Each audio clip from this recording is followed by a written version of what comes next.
So the lower plant health is compromised for sure, and that's likely going to lead to more stalk rot issues.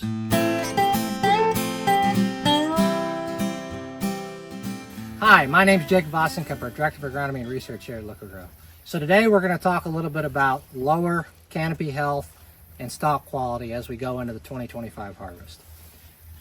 So before we get into all that though, I just want to say that generally speaking, I think we cry wolf too much on lower stalk quality.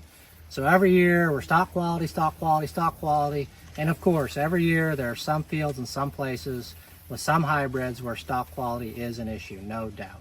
And it's always a good idea every year to get out and evaluate the crop to see which fields are going to stand and which ones aren't.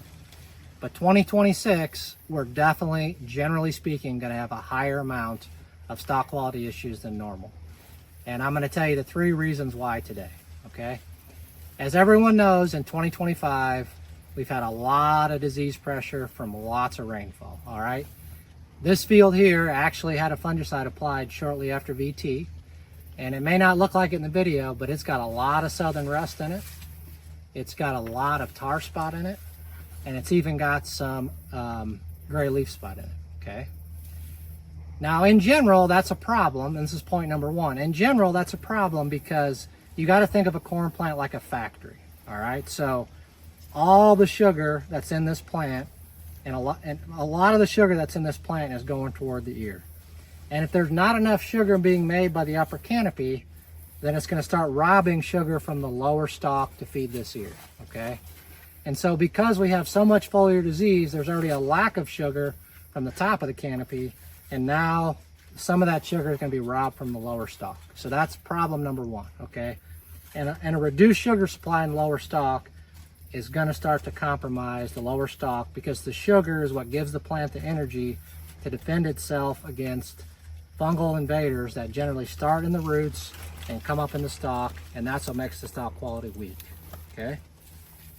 Okay, second point. In general, foliar diseases tend to start in the lower canopy, all right? And as you can see, some of these leaves in this lower canopy are completely dead. They are the ones that tend to die first, but there's no doubt with the amount of foliar diseases that we've had this year, the lower canopy is in worse shape than normal.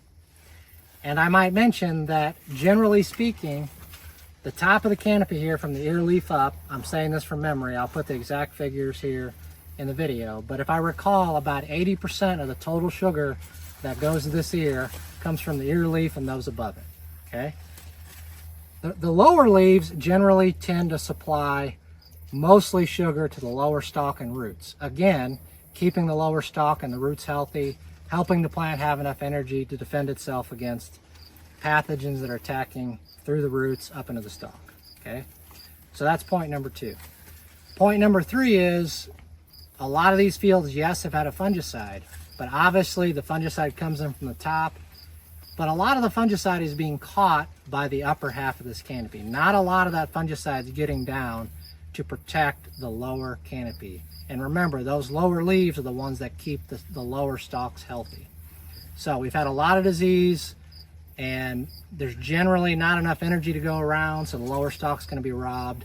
The lower stalk's also been robbed this year because of earlier leaf senescence and the fact that fungicide was so important for protecting this canopy, and it didn't get down low enough to protect those lower leaves. So the lower plant health is compromised for sure, and that's likely going to lead to more stalk rot issues. So in 2026, you definitely need to get out, definitely need to take a look at these fields.